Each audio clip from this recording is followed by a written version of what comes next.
Hey everyone, welcome to the second installment of the Mending Walls Civic Talks. My name is Hamilton Glass. I'm the founder and creator of Mending Walls.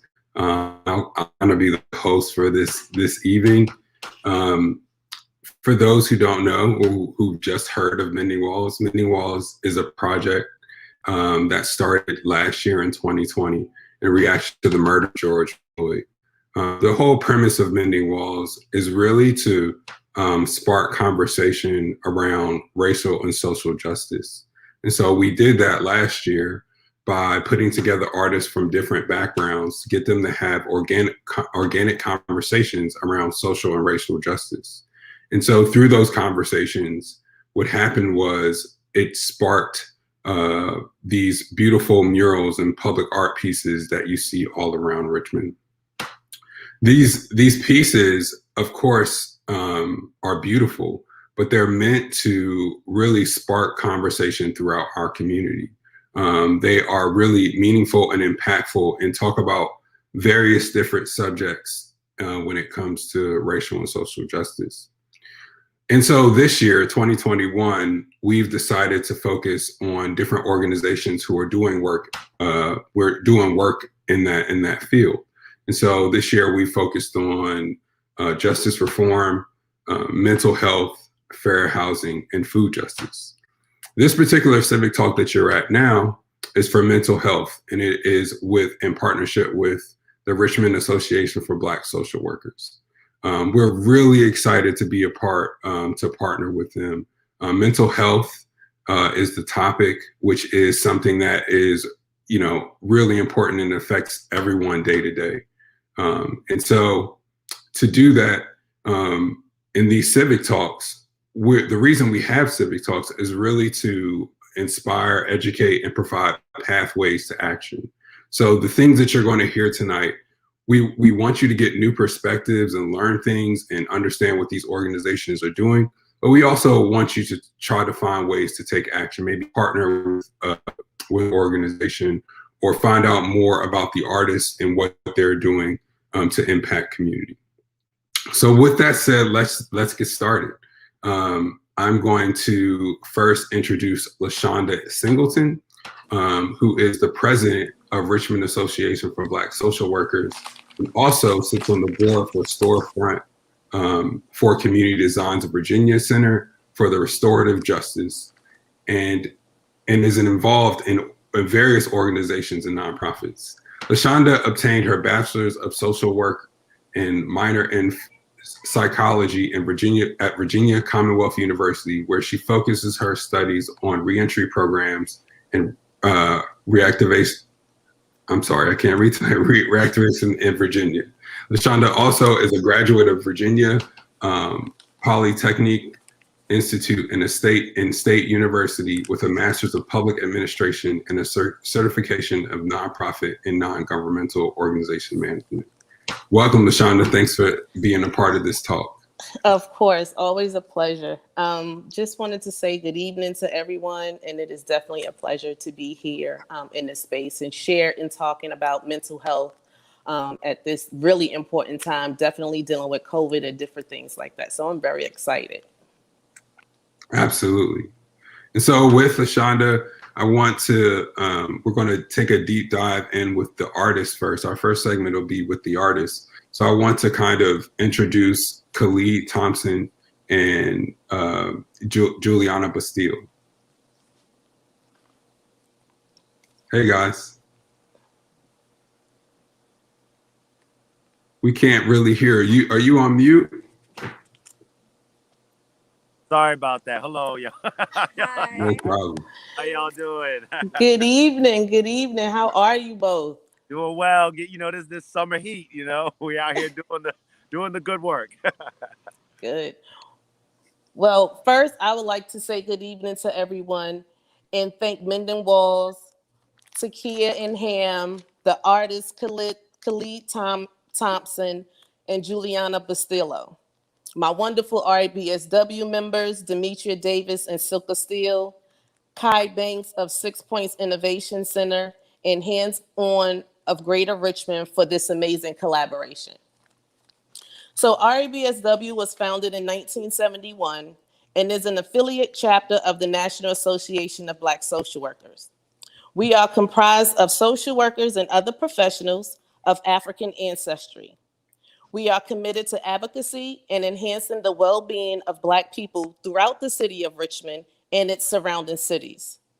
We are guided by our code of ethics and grounded in the African-centered principles of Nguza Saba, which are unity, self-determination, collective works and responsibility, cooperative economics, purpose, creativity, and faith, and the 7 cardinal virtues of Mayat: right, truth, justice, order, reciprocity. Help me out, Ham. Y'all know. Thank you. Right. I can't help you. I'm not having a good day either. We tongue tied. It's been a long day. It's that heat. It's that southern heat, y'all. But the last and not least, balance and harmony. So that's what RABSW is about and what we are founded on. So it was really interesting working with Khalid and Julianna on this process to bring that whole, our mission, our vision, and everything into this beautiful artistic piece. So I just wanted to bring that to the forefront. Yeah, absolutely. And I remember, I believe Julianna and Khalid are actually still at the wall now. We can kind of see the wall behind you. So thank you guys for your dedication and your hard work out in this heat right now. Right. We appreciate y'all. We appreciate Mending Walls. Appreciate Richmond Association of Black social workers, and we're putting our heart and soul into this. We felt that this is an important mission. Y'all bringing us together for this. We've had an incredible experience. Absolutely. Well, before we ask you questions about the work, let's get into kind of introductions. Khalid, can you say a couple of words about yourself, and then Julianna? Yeah. Actually, ladies first. Julianna, you go first. No doubt. Let me bow out. Yeah. I'm gonna bow out and step to the side. Same. It really didn't matter, y'all. No, so yeah, my name is Julianna Bustillo. I'm originally from LA. Right now, I'm about to be here in Richmond for a year next month.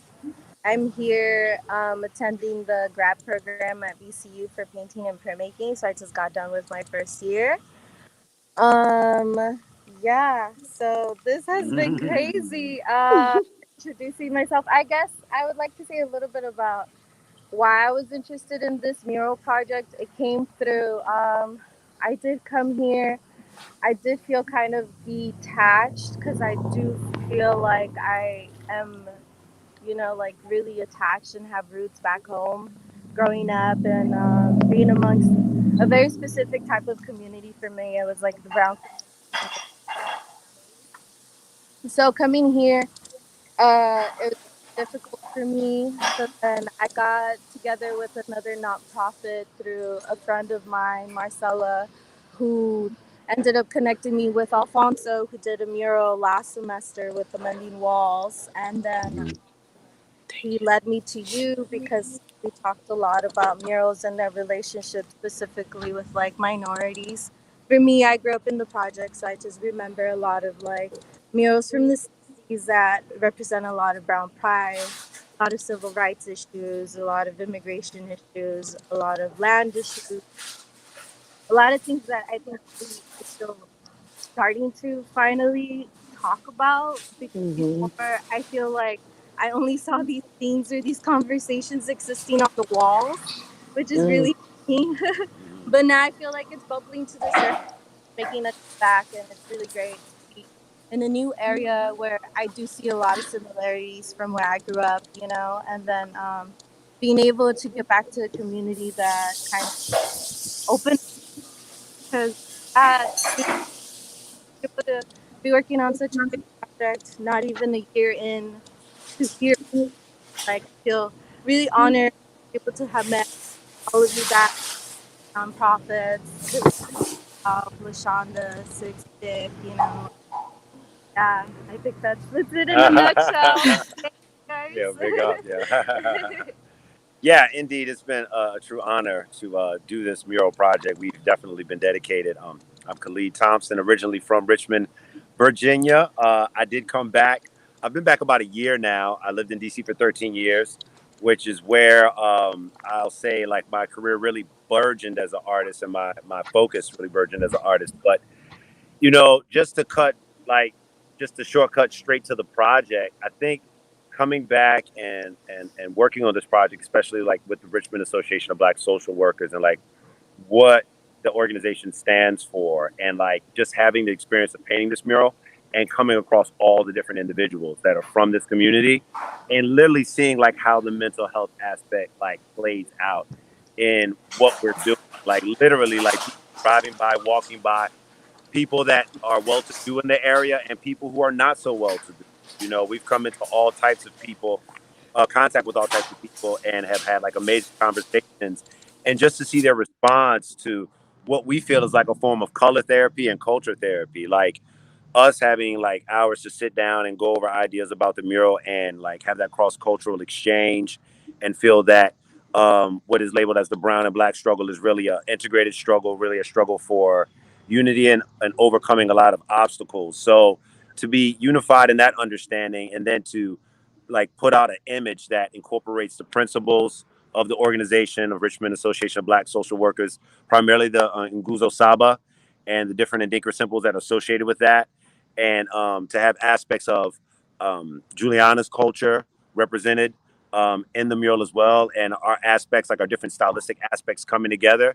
I really think it's how can I say this? It embodies the principles of the organization of what Mending Walls is doing. And you know, we're from different background styles. I'm a self-taught artist primarily. I'll say self-learned, always learning, very committed to not just the practice but the study of art. But our different perspectives have not deterred us from like connecting with each other and really growing and learning from one another artistically, culturally. I've been a great resource for her in terms of just Richmond, the city, the culture here, what it's about, our struggles here, which, you know, the Association of Black.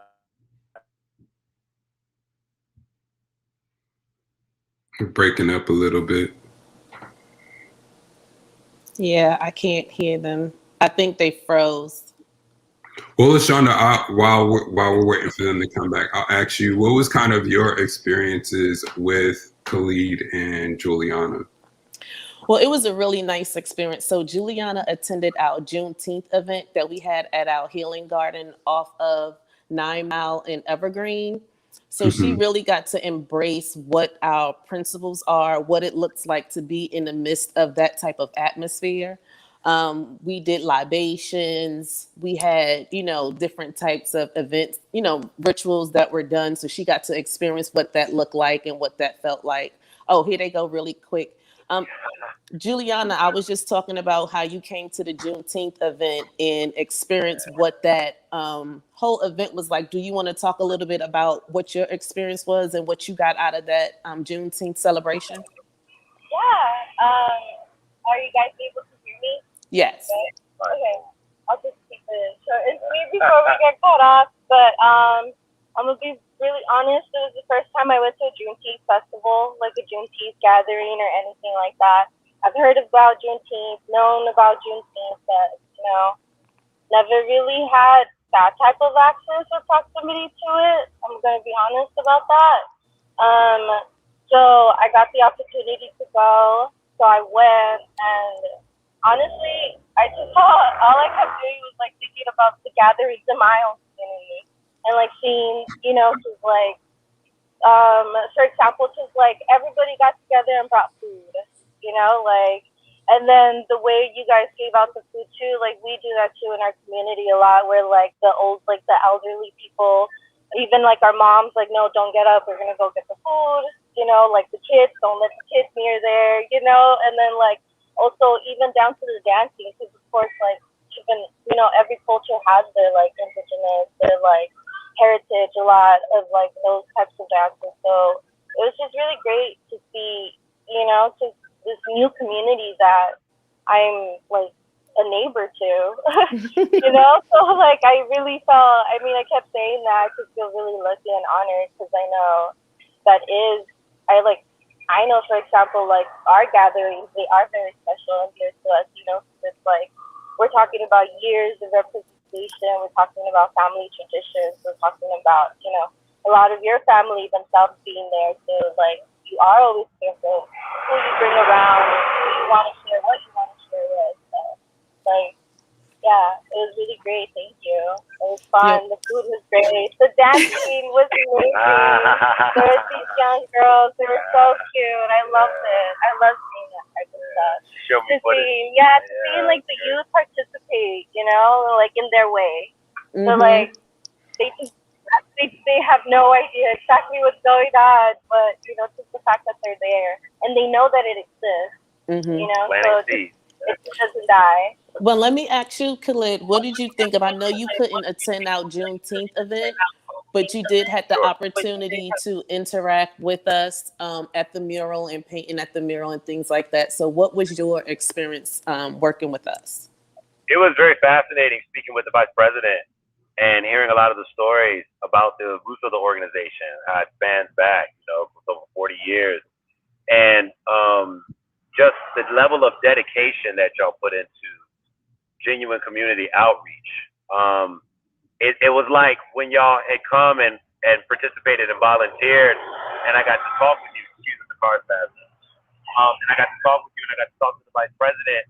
And it's literally like after y'all left, like through the time we've been here, it's almost like we've been experiencing the community that you work with so much in this area, and hearing their stories, and literally seeing how like what we're putting on the wall is having a positive impact, a positive mental impact.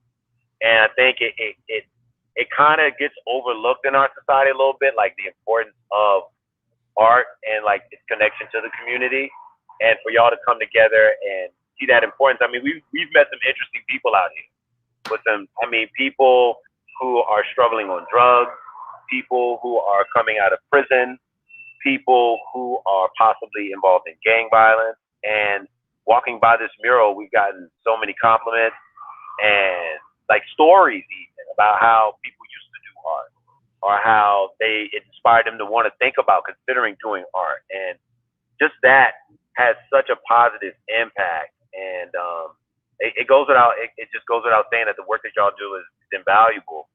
And I'm just really honored that what I'm participating in as an artist is like having that kind of impact. And I just look forward to working with the organization in the future. I know y'all do the slave trail cleaning, and I'm really like interested in that, and just trying to get out when I can and show love and support, you know, by offering whatever services I can to the organization when I can. I feel like it's such an important thing for our community here, our Black community especially, because you see a lot of the realities of the economic situation. And I think that's why it's so poignant that Am and Kia developed Mending Walls and brought this up at such a poignant time, because I feel like with COVID and everything that's going on, like it gives people time to really see the exposing wounds, economic wounds, and mistreatment of certain communities, and how like art just doesn't create like a pretty picture for people. It creates like a bridge for artists and other community members to like engage and hopefully have, you know, interactions that can really benefit us all and like actually help a little bit. So much I shade to the organization and the Mending Walls. Yeah, I know in working, you know, and creating murals myself, and knowing how all of those conversations having, right, those people who are walking by and want to know what the work is about.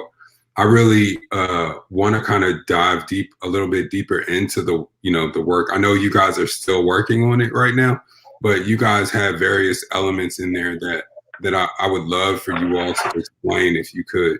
And I think we have some slides that show some of the work. And I know like your concept, so we can kind of start with your concept and where you guys started with it, with the design. I think you were breaking up really bad just now. But if I think we got him, what he said was he wanted us to go deeper into some of our interactions. Just going deeper into like where you started with the design. Is that what it was? Yes. Mm-hmm. Okay. He was just saying, yeah, he was breaking up. But okay, why don't you go ahead, Julianna? Since, you know, you out of town, but you also experienced some of the similarities coming from your own community. Like, what about interacting with the community members here, being from a different country? Like, and what that done for you, or what have you gotten from it?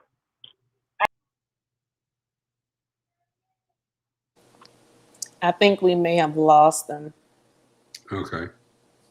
Well, I know that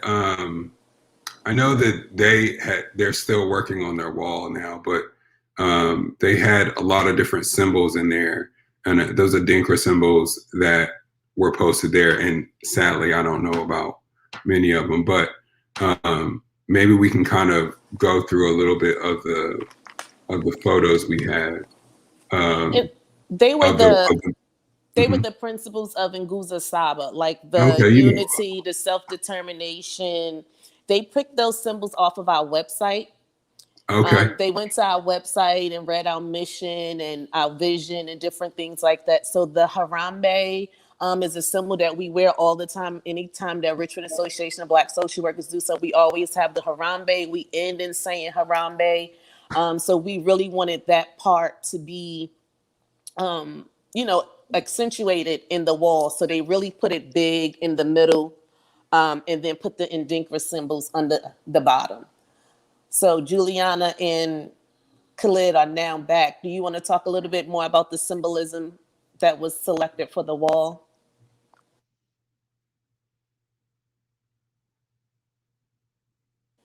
You're on mute.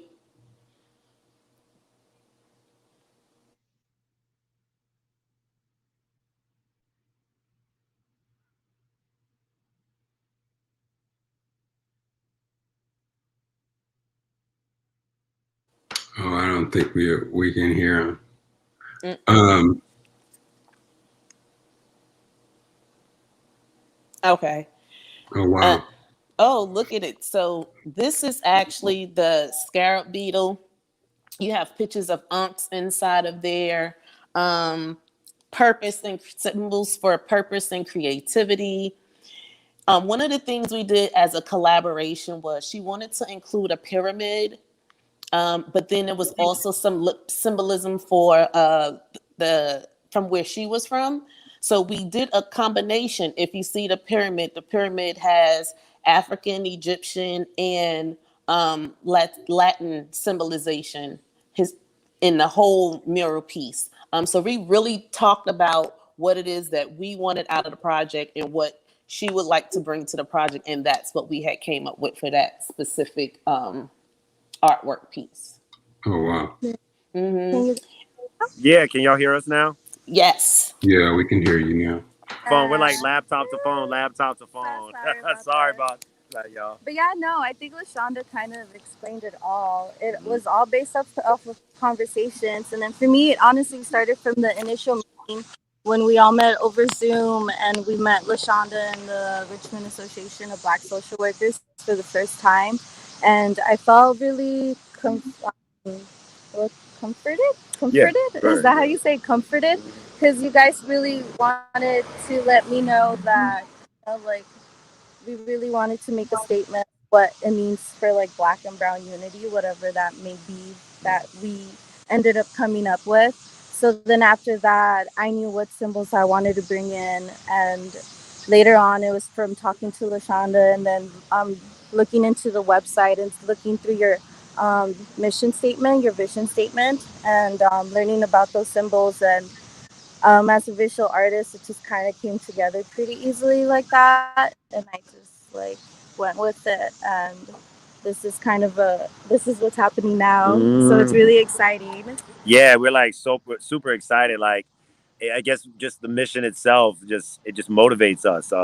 The symbolisms, having their West African origins, the Ndinkra symbols, pulling on those ties that connect, African Americans to the continent, and understand that, although our history might be fragmented or distorted due to colonial, realities, it doesn't mean that there's still not a genuine connection that you can find throughout the diaspora, and even a deeper connection with the indigenous people here that may span back even thousands of years, because of so many cultural similarities and things that seem to connect. So it was important for us to make a tapestry of that. And also there be an emphasis on the color so that it can give volume and resonate in the space and really give people hope. You know, blue is a very powerful color. It's about renewal. It's about healing. So, you know, we really decided that would be a great background color to just fill the space and energize it and hopefully give some kind of emotional healing to the community. This is a community that is being traumatized by certain realities. How do we help the ones that we can help? We've run into some people who you can tell they're on the edge of their life, and they profess to us that seeing the mural and seeing us here is giving them hope in some way. Whether that hope will, uh, you know, transcend to something else maybe in their lives, we're not sure, but just to know that it's having that kind of impact really helps us to understand the realities of community art and of working with local organizations and people and using art as a tool to help heal and mend walls, so to speak, you know. What? So I've got to ask because I haven't been there since the border was done, and I can see the symbols in the border. Can y'all explain that a little bit? I honestly, I'm just being selfish. I want to know about, Yeah, well, about that's great. Well, I have some designs that I'm putting that I'm going to put that I'm actually working on now that are going along the bottom and the top as well. It's used as a device to kind of frame the work, to frame the mural, but it's also to give volume and energy. So like the symbols that I put on it are going to be white and they're my own stylized symbols, but when you look at okay. them, they'll have an African kind of feel to them in terms of like some of the iconography, you know. So but it's just going to basically add rhythm, energy to the piece, kind of give it a transcendental feel and a transcendental vibe. So like I've already started on it, and I'm planning to get the bottom done today, and then get the top done tomorrow. But it's just something we wanted to add to really bring like a not just a pictorial vibe to it, but like even like a musical, or energetic vibe. You know, we know that Richmond Association of Black Social Workers really celebrates African culture, and one of the things that ties us to that is the music, the energy. Same thing in the Brown community. I mean, they're just these connections are there. So, as artists, we use the visions we have and the colors and the designs to express that. So yeah, we can't wait till you get to check it out when it's done, Ham. But we have something interesting for the border and some other parts of the mural as well. Awesome. The other thing is, both of you all are kind of new to murals.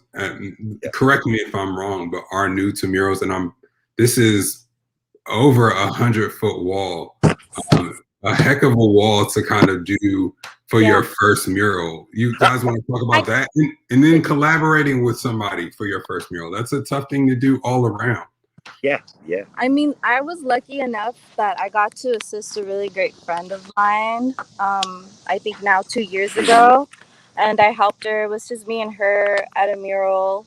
It was her mural, her design. So it was collaborative in the form of like, I was there to support her and, you know, just like make this image happen. So I think I personally learned a lot from that. And then in my own actual like personal work, I do a lot of like large scale paintings.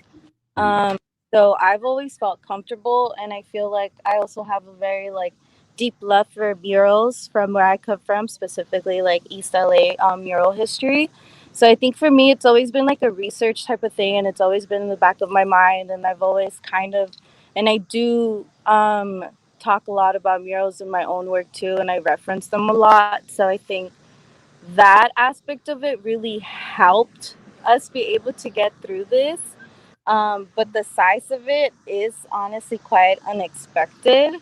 I kind of measured it, you know, and it's about over 200 feet by 20 feet. And, Wow. and the other thing is, initially, I thought we were gonna project. I thought we were gonna like do all these things, and Yeah, we realized those things weren't going to so work. that didn't happen. So for me, my biggest like thing that I got from this, and like the biggest joy, but at the same time the biggest pain in my butt, was like having to like freehand the whole mural, just like, you know, just like start off with the gesture and then just like carve it out like a big huge painting. So I feel like this is like a half painting, half mural type of thing. So Yeah. for me, like that has been the most exhausting, but at the same time, most rewarding thing for me to like be able to know that I can do. Because now I feel like I'm going to go back to my studio But and like I'm too going to look at small. my It's too paintings small. and it's just going to be like, this is so tiny. Like, what Yeah, is for this? real. Like, I went from painting like a 20-foot ladder to like coming back down to Yeah, to something. like So, 20 I by mean, 16. that was, to me, that was fun. And Khalid was so gracious to let me kind of like steer the ship a bit, you know, and like as far as like designing the mural and deciding kind of like what goes where. And it was also based off of conversations, obviously, we had, and conversations I had with LaShonda. And then, you know, but I also really wanted to make sure that we both like showed who we were. And I mean, the fact that it's a frame is so perfect because it's like it supports the image. And I feel like that's honestly what you've done. Yeah, let So me much show y'all support. what So we thank you. got so far on the frame. Yeah, so this is what the frame is going to extend. If you can see that, Wow. it's going to go down all the way along on the bottom and on the top, around to the side. So I'm working on that element. It's been an incredible experience. It is a lot of work. We were up for the challenge. We were really inspired, I guess, because it was our first mural experience. We had like sat and talked and collaborated and come up with some ideas and like had an initial layout that Julianna tweaked and kind of refined and gave it like a little bit more space. And so from there, it was just like off to the races. Like once the initial sketches were kind of made, we had to go in and like really fill in and develop the painting. And that's where the ability really shows. I think that, you know, as artists, like we're really serious about what we do. Cause I mean, like it's pretty much painting this whole wall. And like every time you think you're like right there, you feel like, oh, there's a little bit more to do. But Yeah. we're just so committed to not only like making a great piece, but also respecting the timeline and, you know, making sure we do our best to meet that goal, which I think we will actually. You know, I think the 31st is where we're ending this. So, but we want to make sure that it you know, that LaShonda and the organization and y'all like are really moved by it, and that it's a testament to what you're expressing, and that it can kind of be like a, you know, what would you call it, like a speaker box, so to speak, for your organization. Yeah. And but it's been a massive experience. It's been something that we've enjoyed. The volunteer days were crucial. So thank y'all for coming out, bringing Hunt and Williams out, Richmond Association of Black Social Workers coming out, and LaShonda definitely coming out on both days and helping out and bringing the energy. Like we really needed that. And, you know, because y'all have given so much, we're just going to give back everything we can with the project. So it's been a lot of work, but it's been definitely a labor of love. And we've gotten really close over it. You know, myself, Juliana, and her partner, Jesus, have become really good friends. He's been helping us throughout this whole way, and we really appreciate him. We could not have done this and cannot do this without him. So shout out to Jesus. He's right here. Yeah, yeah, we gotta show y'all Jesus, yo, like show love. So that's our man Jesus right there. So yeah. Yeah. Well, I would just like to say in that collaboration, that's really what social work is, right? It's really taking very complex issues with individuals or with communities and really bringing something forth that, you know, each person can definitely understand and be able to follow. So I want to thank you all for that. Oh no, we appreciate y'all. Thank you. It's great. We really have enjoyed the experience. Ham knows better than anyone how taxing these things can be, and the stuff he has going on. So, I mean, it's real. Like we really do care.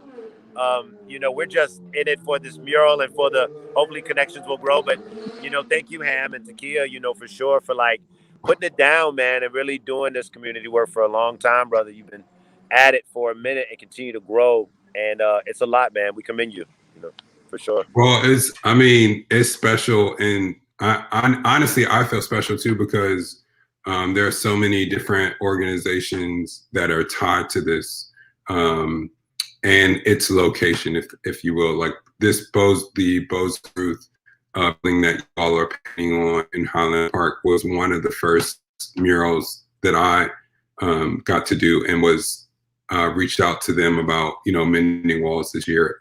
And then I found out that LaShonda and had ties to Six Pick and community storefront and all of that. And it's just like one big network. And so being able to put something like this that speaks volumes, like you can see that and think, and know, even if you don't know the Adinkra symbols, that means something, right? And it makes you want to go find out what it means. And that's exactly what Mending Walls is about. That's exactly what, honestly, in my opinion, public art is about, right? Public art speaks to the identity of the city and what the community is actually saying, and you guys are doing that. So we truly appreciate that. Definitely him. And that just makes us feel like, those symbolism is going to have individuals reaching out to us, being able to provide that with that cultural piece that they may be looking for. And if they want to elevate in education and providing those types of knowledge, so that's really what I was hoping to accomplish. And I believe it is definitely showing in that mural piece. Wonderful. We're very happy you feel that way, LaShonda, for real. All right, well, this is kind of going to wrap up the artist segment of this. And like I was saying in the beginning of this civic talk, one of the things that we really want to do. So thank you, Khalid and Khalid and Julianna. Really appreciate you being a part of it. Hope you stay cool out there. Hope you guys stay safe and stay cool. And we'll let you get back to work. Likewise, Ham, because you're working too, bro. And LaShonda, take care. See y'all soon. Thanks. All right. Well, and like I'm about to say, so one of the things that's really important about the Civic Talks this year is letting the organizations have a platform to talk about their work and what they're doing. So in this segment, I'm going to kind of turn it over to you, LaShonda, and let you introduce your next panelist.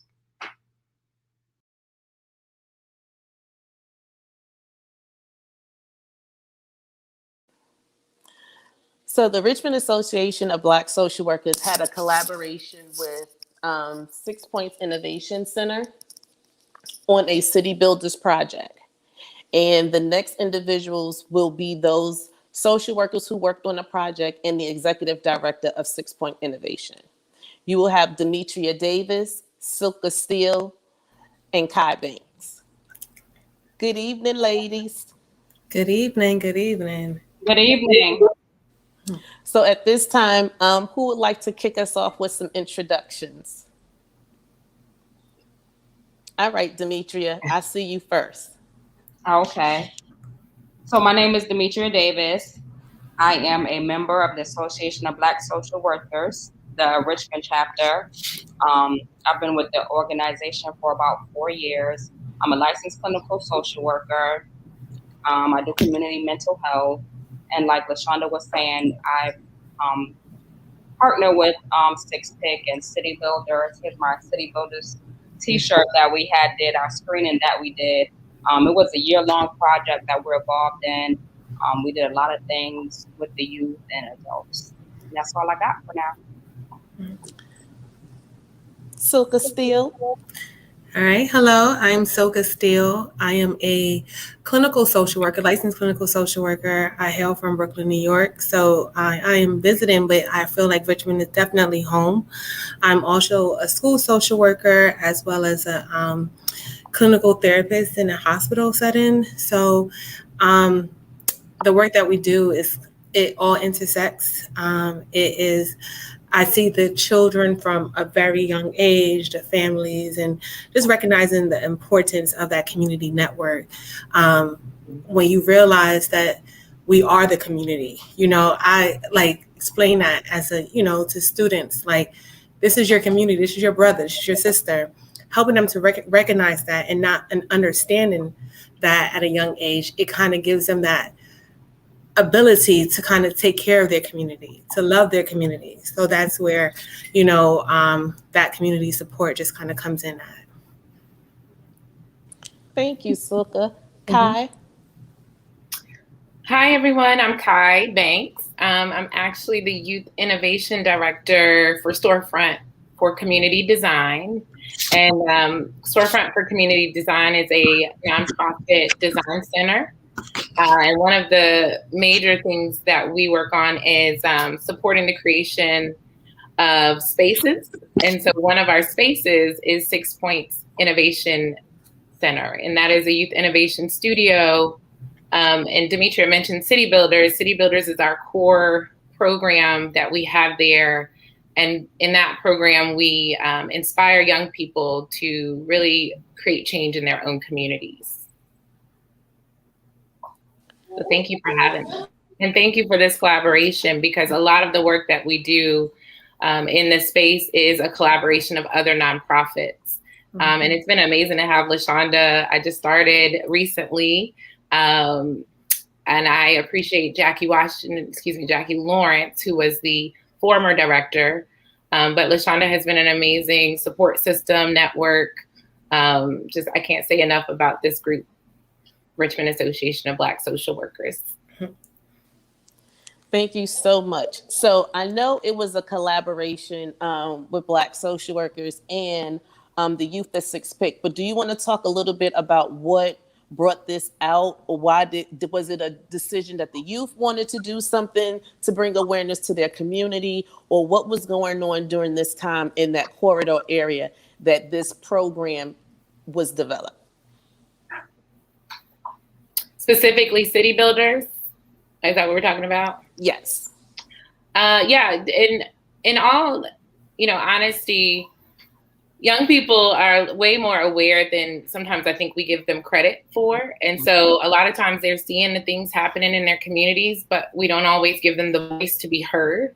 And so in this particular curriculum, I wasn't a part of the actual piece for what you guys were able to do, but just in working in the community with young people, it gave them a chance to be educated on what's happening, get a better understanding of what's happening, but also work together to work on solutions.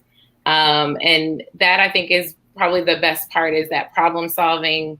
I like to call it human-centered design. But young people are definitely the agents of change for our future. And so they have actually been expressing, how much they enjoy being in the space. They really just love coming to 6 Pick. I actually had 3 alumni come through today. And they were just like, we have so many memories here. We really love this space. And so just having a safe space where they can go and be accepted for who they are and what their ideas are and what their thoughts are and be listened to, I think is super important, especially with all of the changes that are happening in the Richmond area. And Demetria, I don't know if you want to talk a little bit about the particular project that you guys worked on. Yes, I can do that. So like we were talking about with the City Builders, it was youth-based and adults were involved. They talked about the trauma and healing of the structural and the generational wounds and oppressions in the communities of color caused by oppressive city planning decisions. They talked about like the red line and the gentrification, even going back to being enslaved, how that all affects our mental health now. And that's all through like the intergenerational trauma. And they talk about the intergenerational trauma. It pretty much has an effect on the mental health of people who were born generations after the person who survived the traumatic event. So that's going back to our ancestors and going way, way back. So it just keeps going on and on and on and on, right? And then when we talk about trauma, that's the emotional reaction we have to a life-threatening or terrifying event. So in order for us to deal with this trauma and begin to heal this trauma, we need to have the civic talks that we're having now. And through the City Builders, we talked about, like I said, the discriminatory lending practices, the role of planning decisions and segregation. We learned how to use the public transit. We observed a student-run protest of gun violence and walked the enslaved trail.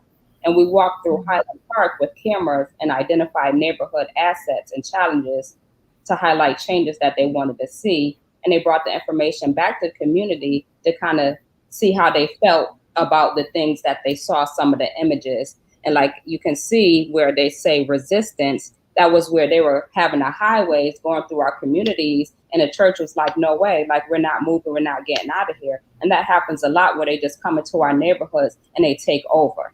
And then you have like the burnt up house that's just sitting there. And then some of the youth, they're like, you know, that's a shame that we have this stuff going on and people don't have anywhere to live. Like, why aren't they fixing it up? Why aren't they making it better? And then you have the picture of the church. And again, you know, the signs when we're gathering information and doing assessments. And that's pretty much it. Mm-hmm. And I like to piggyback on that. So a lot of the youth that were a part of the program were actually my students. I was a behavior specialist in Richmond Public Schools. And one of the schools is in the Highland Park area. And I remember like being like second grade, like these are my, you know, babies, second graders, third graders, fourth graders, fifth graders. And, you know, leaving, I went to, went to grad school, came back, and these kids are now like adults. You know, they're part of the Youth City Builders. They're part of the Six Piss, you know, community. And it's like, oh my God, you know, Miss Steele, like I'm doing this, I'm doing X, Y, and Z. I have learned how to express my anger, because I always focused on like anger, because we have so many emotions, so many thoughts that go through us, but the anger is what really is displayed. Is what, you know, when a parent is disappointed, it goes to anger, right? It is expressed through anger. But, you know, going into, you know, as a behavior specialist, talking to these students, talking to the families, helping them see, okay, this is disappointment, this is hurt, this is shame, having them identify those different feelings instead of just the anger, instead of the aggression. You filter that through. And when you do that, you're allowing them to have a voice. You're allowing them to see their triggers. You're allowing them to cope with what's happening to them. So that is so imperative. And, you know, coming back and seeing my same students who, you know, threw temper tantrums at the drop of a dime, who were, you know, physically aggressive, verbally aggressive, they stopped, you know, they were able to reduce that. They were able to kind of see the other side of things and what leads to that. And I feel like that's so important when we're teaching our students and teaching our families, is not just, I'm upset. I'm not just, you know, I want to fight you. It's, I want to tell you why I'm hurting. I want to let you know that you hurt my feelings. And when you get to that, that's when you build that community. That's when you build that restorative factor of, okay, this no longer, you're not against me, you're with me. And when I see you as that, it's no longer that tension. It's no longer that want to harm, right? So, and I feel like when our community is hurting, and like right now with COVID, our communities are hurting. When we go into, you know, these food deserts, you know, teaching these kids, and that's another thing that we did with City Builders, is teach the kids about food deserts, you know, how to plant. It was another thing where we started to plant seeds, and we have a community garden for Richmond Association of Black Social Workers. It's because we have to understand the importance of feeding our community, right? No longer just taking it upon their hands and saying, well, we can't get this, we can't get to the store, so we're going to build it. We're going to teach you how to plant. And when you teach somebody how to plant, you feed them forever. You know, you teach a person how to fish, they're eating forever, you know? So it's so important that those things kind of are taught and learned, and, you know, giving them the opportunity to see. But like with, you know, COVID, and we've seen a spike in violence, and it's our youth, it's our young people that is, you know, the schools were closed. You know, Richmond City has closed down schools for the whole year. I was fortunate, I'm not in Richmond City anymore. I'm a school social worker outside of the city, but just being able to, you know, be able to reach out to my students, see my students, and, you know, let them know like, hey, let's put some services into place. This person needs this person needs that. And just being able to, you know, with those handful, because you can't do the whole community. It's hard. You know, we would like that, but it's like sometimes it's just the most extreme cases. And that's so unfortunate, because you have some kids that, you know, teeter-totter on that spectrum, where it's like, okay, I'm okay today, but I'm not misbehaved enough for you to recognize me, but I'm also hurting. But you don't have an opportunity to really reach those kids. But it's just, you know, not being able to touch and, you know, all of the students, but just know that something is working. And I remember telling my friends, like, it's going to be a, you know, a big, the summer has taken over. The summer has really hurt us, you know. And so I'm sorry to cut you, Silka, but so let me ask you this then. So understanding what COVID is doing, you know, understanding what we have to deal with COVID, schools being closed, the program that you did with City Builders, the mural going up. Kai, I know Six Pick is going under renovations and different things is happening. What are some of the things that you think that we need to do now, or what we can do collectively to really support our youth, or we can, whoever's watching this live stream, that we can give some, you know, some really good suggestions on some of the things they can do with the youth, whether it's a parent looking for extra things that a child can do to stay busy at home, or, you know, it's summertime, maybe some extra reading, because some of our students may have, you know, fallen a little behind because of this COVID. Can you give some recommendations or something that you think will help the community?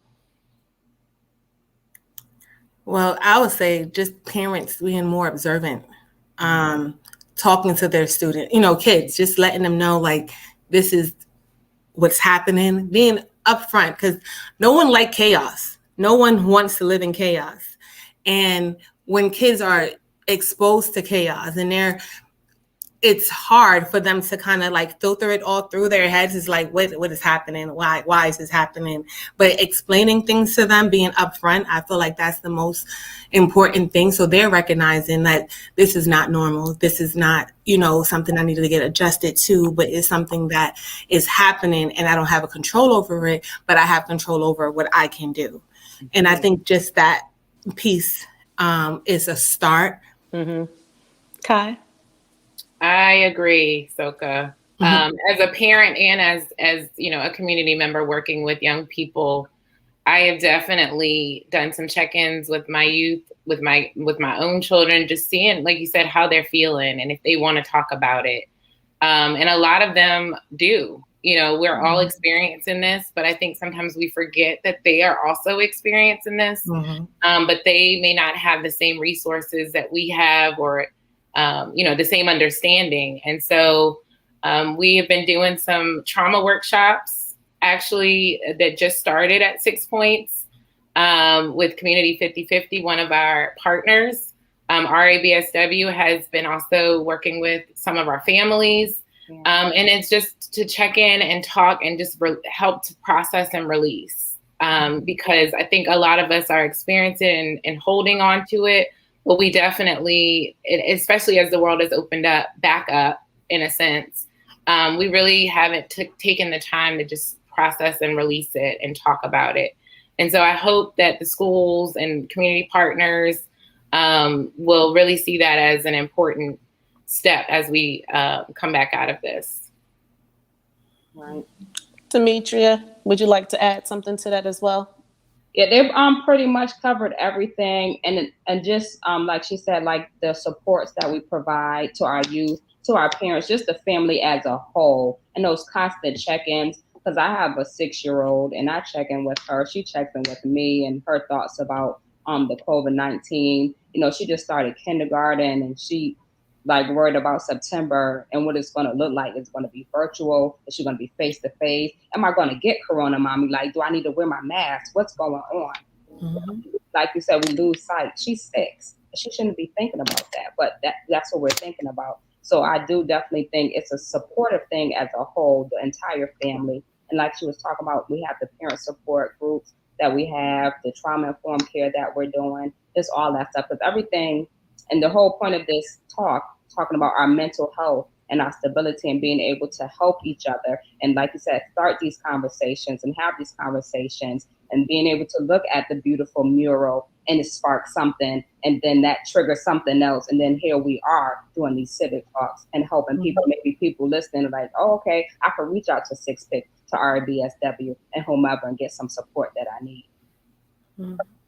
Well, you've led us to a great segue, which is the mural, and I wanted to get your perspective of it. What did you think of the mural? Your experience out there painting? What do you think that the symbolism, do you feel as though that is very representative of the community? And what type of outcomes do you think that mural is going to do for 6 points? And then what type of outcomes you think that's going to do for just therapy in general or healing coming from the perspective of RABSW? That was no. So Kai, you're gonna answer it from Six Pick, and then Demetria and Silka will answer it from RABSW. Okay. You broke up a little bit, but I think it's gonna be a great way to, like Demetria said, to start a conversation. I also think it's a sign of hope, and that, you know, this area hasn't been totally forgotten about. I think in some ways it has been neglected, but it hasn't been totally forgotten about. And so I hope that it inspires young people to keep going. I hope that it inspires them to talk to each other and also, you know, ask questions. And like Khalil said, educate themselves. So, you know, maybe you see something on it that you're not quite sure what that is. And you take the time to really find out, what does that mean in it? We just did affirmations this morning. So, you know, symbolization is important. And so I hope that they'll take that opportunity to learn, but also, just like I said, have those conversations and understand that, you know, we're all connected. I would say the same thing. I feel like, you know, when you see beautification in your community, when you see anything that's colorful, it makes you stop. It makes you want to look. It makes you want to stare, and you will hope for more. So that's what I'm thinking. I'm feeling like, you know, the walls that's plain, the wall that's, you know, filled up with graffiti, someone will take the initiative. If it's not us, someone else, you know, take the initiative and start to really beautify the community, you know, start the work that has already been, you know, in the work. So it's just, you know, continuing that process. I feel like once you see something that's there and it's catches your eye, you want to make sure that no litter is near it. You want to make sure that, you know, it brings, you know, like that's that safe corner, like meet me by the wall, you know, like it's something, if we're doing something, you know, being from New York, you got to have those kind of things, like just, hey, at this wall, meet me at 6:30, you know, so it brings back that youth, that childhood, it brings back that, you know, just that healthy and, you know, outdoors setting. So I think that's what it's going to bring. That's what I'm hoping for.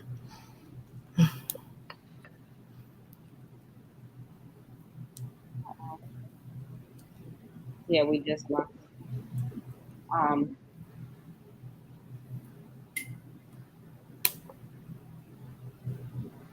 What about you? Okay. Yeah, we just lost the Shonda. Sorry. No, it's good to hear you all say that.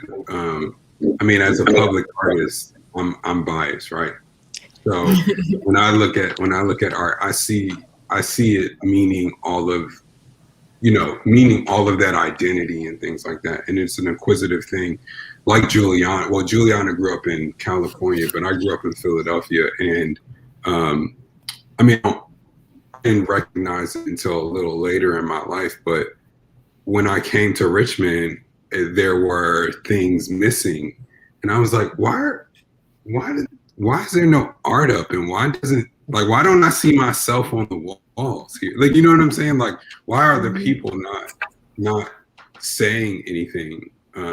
This just like a stale environment to me.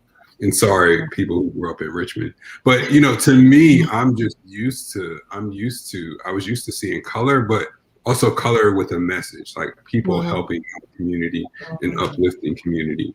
And so to hear y'all say that makes me feel good. Yeah, of course. I feel like when I moved to Richmond, I think the first painting or the first mural I seen was on the way to South Side. It was the off of, what is it, Belvedere, where it turns into something else. And it's like the brick wall that you see, like it was like the rainbow, it was like birds. It was just like, and you're driving on you're almost close to like the water. So it's like already beautiful. And then you just capture that. And it's like, oh my God, like this is cute. Like, I love this, So yeah, it just captures you. Like it makes you feel good inside. And I feel like that's exactly what it's going to do to the community. And you have to experience it too. Murals are something like a painting. You see and you enjoy its beauty, but because it's larger than life, right? It's usually of a larger scale. You experience it, and that experience makes you want to know. Wait, who put all this time in here? Like, why? You know what I mean? Why was it so important to do this, and why? And who invested in it, whether it's sweat equity or monetary, like who invested in it, and why was it so important to be here. And that's why we're so intentional about the places, not just the things we put up, but the places we put them, where we put them at. Mm-hmm. And one thing, can y'all hear me now? Mm-hmm. And one thing I think is important too with what Richmond Association of Black Social Workers is trying to express is our generation of culture and history. Mm-hmm. So right outside of where the mural is, there's an actual flower pot. Mm-hmm. And our babies, our little ones, is the ones who actually put their handprints on that flower pot around the base. And it was great to see because their mom was there to experience that with them. We had the vice president of the National Association of Black Social Workers. She was there to experience that. And then myself was there. So I think it was just a real warm experience, not only for the kids, but also for the community to see that that's what we're pushing. We're pushing to increase our generational understanding of who we are. Oh, there's the picture of who we are, and we are kings and queens, and we can do great things, and that, the sky is the limit. So we were really, really happy that Demetria were able to bring her kids out to definitely be a part of this process. And that goes along with that healing, that generational healing, Mm-hmm. So I'm trying to get it to them now. 2, 6, and 16, trying to get it to them. Mm-hmm.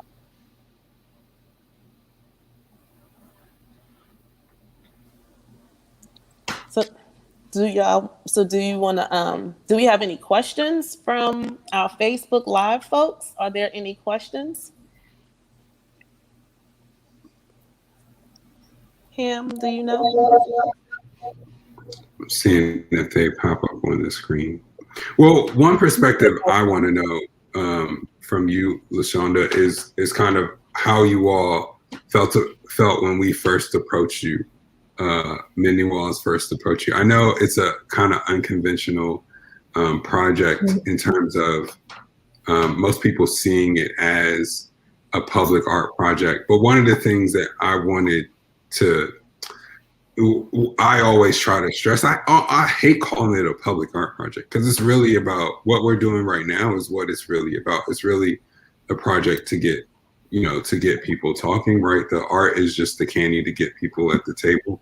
And creativity is one of those things that just manifests curiosity, but it also is something that we all just gravitate to. And so learning myself, I'll be 100% honest, I didn't know anything about the organization, and Takia brought it to me. And I was like, oh, how come I know nothing about, I didn't know anything about it. So I'm curious to know how you all felt about us approaching you, and what was that like? So I'll tell you, it was 2 approaches. So one was very selfish of me because I love the murals, and I kept saying I was gonna go drive around and visit all the murals. So the opportunity to work on a mural, it was like the plus. And then 2, I think one of the most important things that captured my attention was to be able to create a visual piece where people could understand the collaboration and healing on a larger scale, and will do exactly what this mural is doing, is getting the community to ask questions about what does healing really look like, what this therapy even looks like, because there's such a stigma about therapy in the Black community, and to have individuals that look like them, that have been in certain situations that they have been in, and can have authentic and genuine conversations with. That's really what I was hoping to gain from this collaboration. So I myself was very excited to be a part of it. And then reaching out to my members, Demetria and Silka were like the first two to be like, I definitely, was interested and want to get involved with it. So that's my perspective, but I would love to hear theirs too, to see, what really piqued their interest to want to get involved with this project. For me, it was pretty much along those same lines, being able to be more involved in the community and healing our community, and being able to see, like you said, the mural, and just being involved. I was super excited, like you said. I was like, I want to do it. I'll come. And I was like, can my kids come? Like, everybody knows I bring my kids with me everywhere because I want them to get this knowledge. I want them to understand and see, like you said, they are kings, they are queens, and I want them to have these experiences because I did not have them. You know what I mean? So I want my children to be able to get all the things that I did not have, and to be able to be more culturally aware and be more involved in the community and get out there and just collaborate with other organizations. Because like you said, like some of the organizations, I wasn't familiar with them. So, I was like, this is a network, being selfish, a networking opportunity, get myself out there, and me and other people, and just being able to grow myself as well. Mm-hmm. For me, I'm always looking for different ways as a social worker to kind of just get involved. And what better way is than to create, so that was like my mindset. Like I always drive through creative piece, being yourself, being unique, and, spreading your light. And I felt like this aligned exactly with that. So this is why I was so quick to volunteer. So. Well, I'm so happy to have joined you all. For me, I have actually worked with him a lot in the school system and doing murals and volunteering. And so it was a full circle moment for me to be able to work in this capacity at Sick Pick, where he has a mural already. And then to see what's happening down the road, to collaborate with, it's actually strengthened, I think, our relationship with RIBSW, Boaz and Ruth, and just really created like this network already. But then also just having all of the volunteers come in to help with the space was just truly impactful, because I'm one person, and so to have 20 people come in and help paint and move stuff, it was a huge benefit for us as we reopen as well. So. Yeah, I think we can elaborate on that a little bit. So what Kai is kind of talking about is we have 2 volunteer days for our Mending Walls projects. One is kind of dedicated, one is kind of dedicated for the mural itself, and the other is for the organization or any partnering organization. But because of course Six Pick is so close to Bows and Roof, we were like, well, let's try to make it happen on both days. So we had volunteers come and paint the main space at Six Pick at the same time as they were painting the mural on the side of Bows and Roof.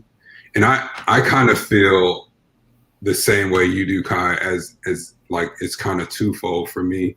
I feel like I'm kind of making my rounds back around the city and going to places that I've been before and cultivating those relationships over again.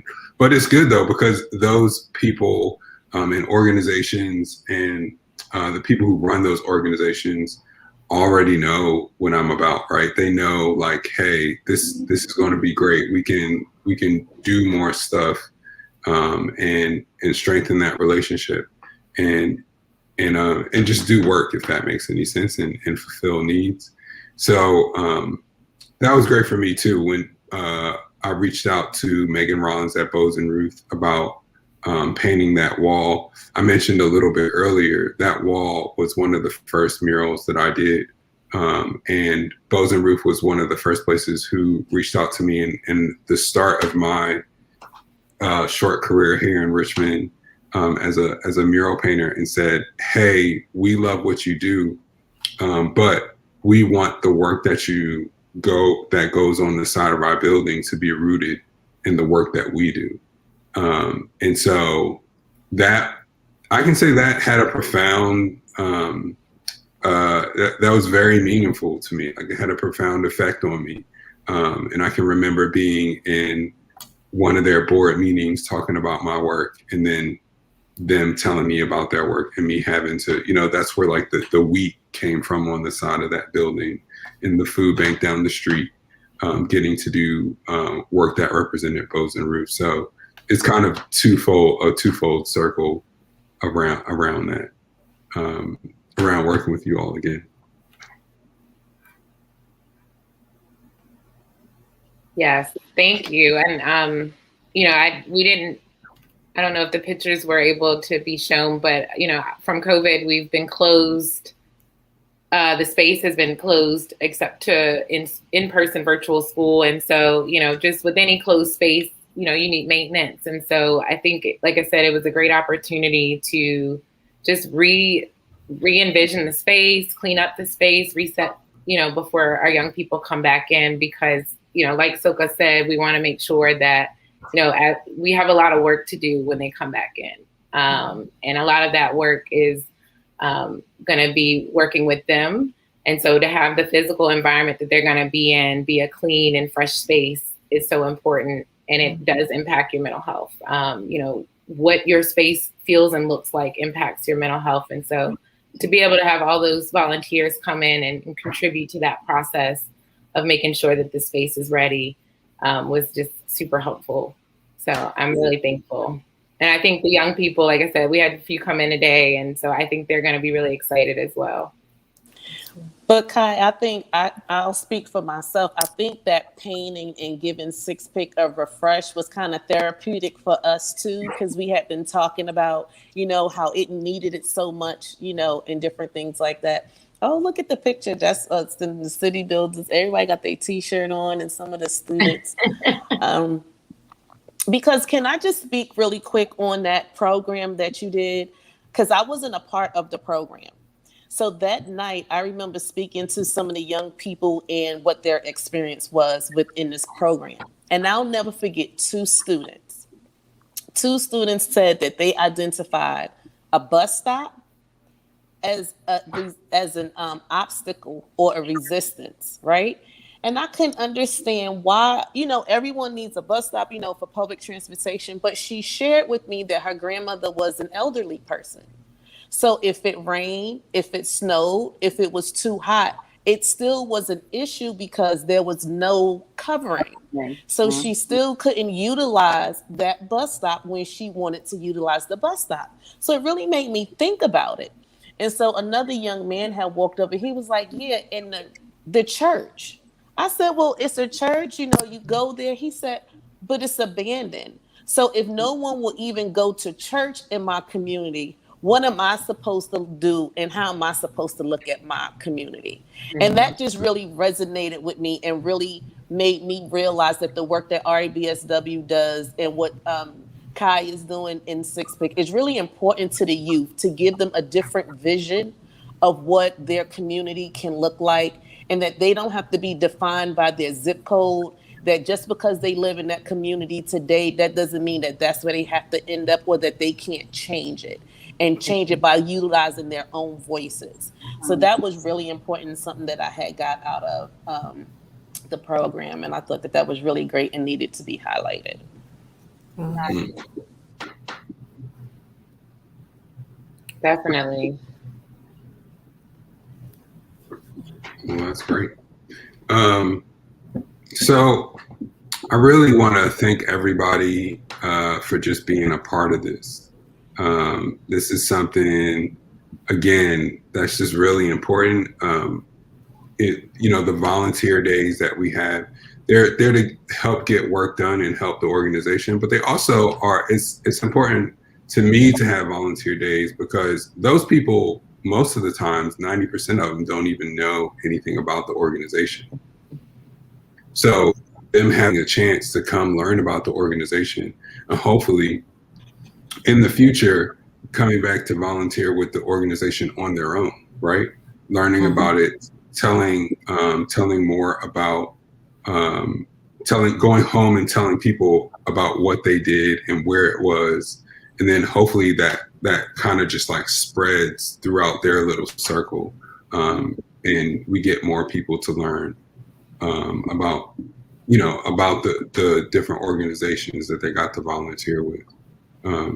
Looking at some of those pictures right now, that's Six Pick and us painting that whole space. If you could imagine, we painted that whole space in a day. Well, 2 days really, but like a day and a half, and organized. I don't know how many lockers that is, Kai, but we organized a bunch of lockers, cleaned up. Yeah.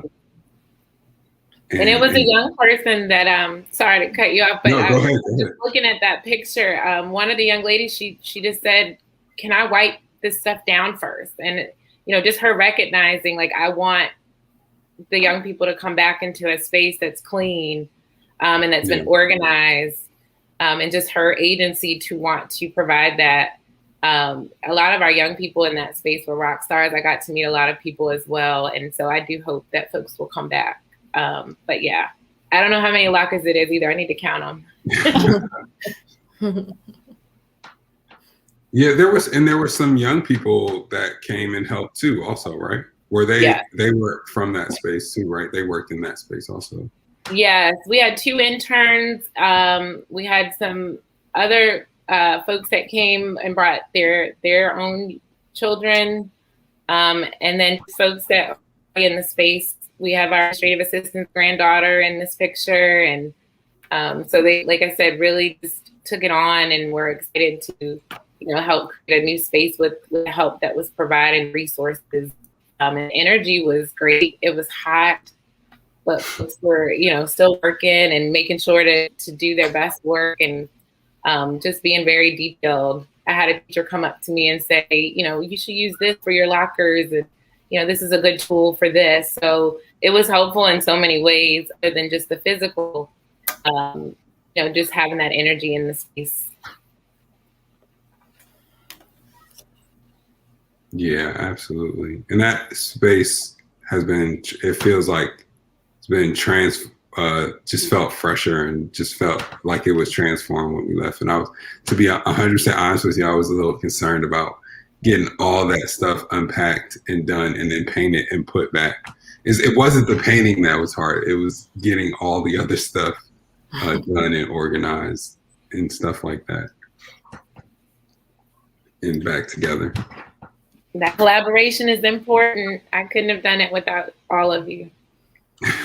I concur, because we definitely needed to lean on each other a lot on this whole piece. Even like, Dimitri and Silka with the youth and everything. I know that it was a huge collaboration piece, because just looking at that picture, I know it was not only just Dimitri and Silka that was a part of that City Builders program, but there was a couple of other social workers that was involved in it too. So, we enjoy working with Six Pick. We look forward to working with Six Pick in the future, and also anything else that we can do to assist Mending Walls. I definitely enjoyed this whole process. So whatever we can do to assist, we're here. I mean, we family now. Yeah, absolutely. I agree, and we'll find reasons to work together. Absolutely. Mm-hmm. So yeah, I think we can kind of start wrapping up soon. I want to make sure. I believe we have a slide with everyone's information. I want to make sure we make sure that if you heard something that you like today and you want to or have a reason to reach out to everyone, to anyone that you contact, we have their contact information up right here. Everyone, again, this project is about collaboration. So it's really about reaching out and seeing what we can do for one another. So I just want to thank all of you all panelists for being involved with this. And thank you for your time. We really appreciate it. Of course. Thank you for the opportunity. It was really great. Yeah, absolutely. Yeah. And I can't let go any further without also thanking our sponsors, Hunton and Andrews, Altria, St. Paul's Episcopal Church, RVA Street Art Festival, CarMax, the Community Foundation, Hands on Greater Richmond. Literally, without any of you, those sponsors, we would have not been able to make this happen this year. So I really appreciate that. And not only that, have people been supporting monetarily, but just supporting by having volunteers and people who want to get involved in this community work. So really, really appreciate that. And I also want to give space for LaShonda, if there's anything pressing that you would like to let people know that's coming up, or how to, get in contact with the Richmond Association of Black Social Workers. You can do that now.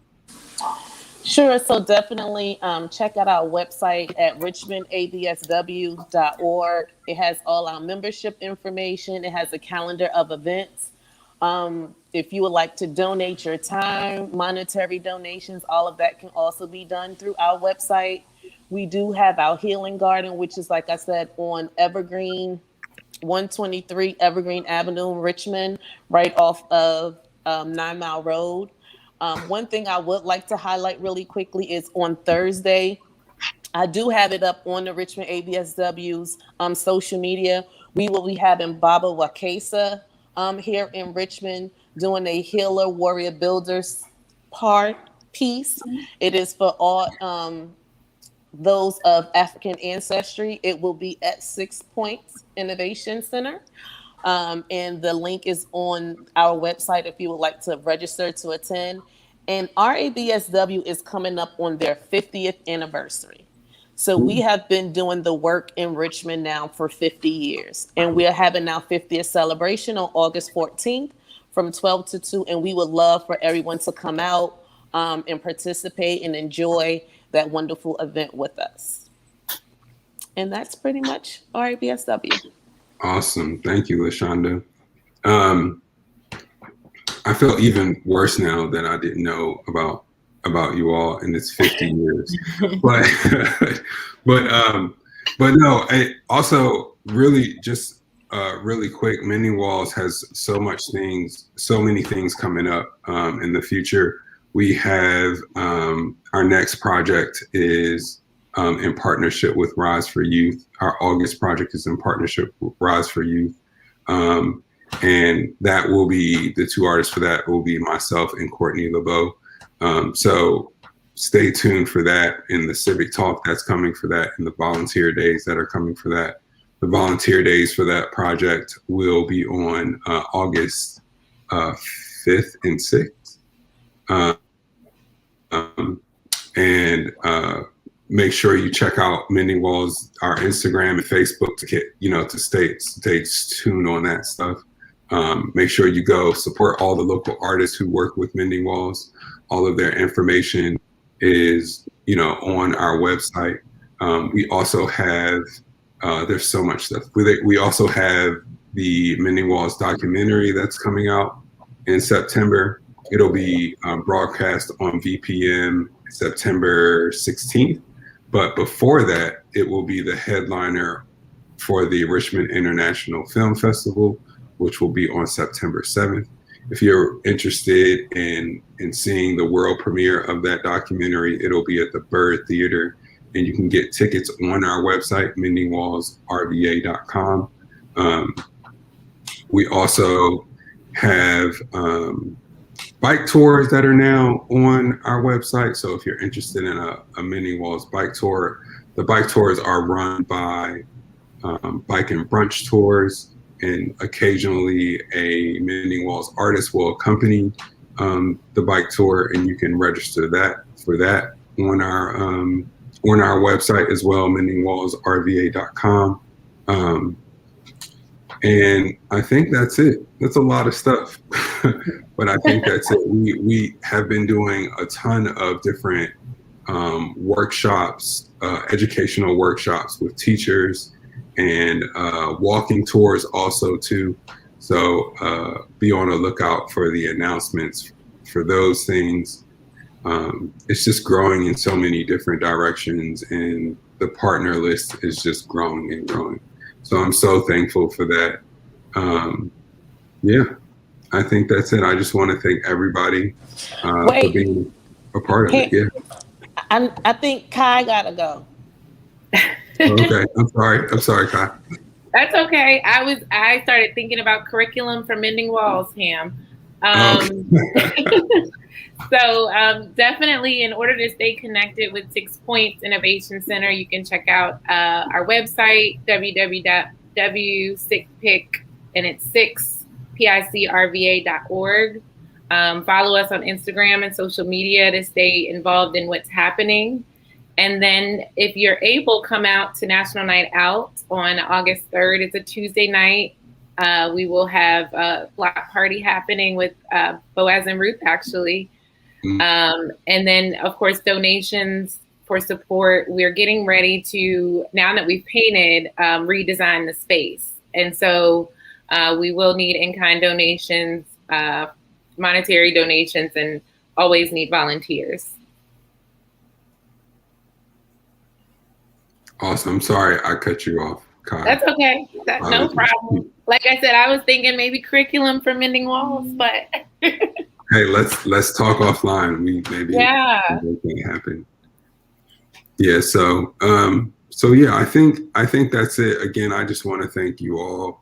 If and I'm talking to my panelists here, if you all have any ideas of partnership in the future, also the extension, please reach out to me. Again, I'm always looking to do something in the community. So, yeah. Yeah. Well, thanks so much. It's been great. And I just want to say thanks, Ham. Thank you, Demetria. Thank you, Silka and Kai. It was great. I love working with you all. And I just can't wait to continue working with you in the future. Same here. Thank you. All right.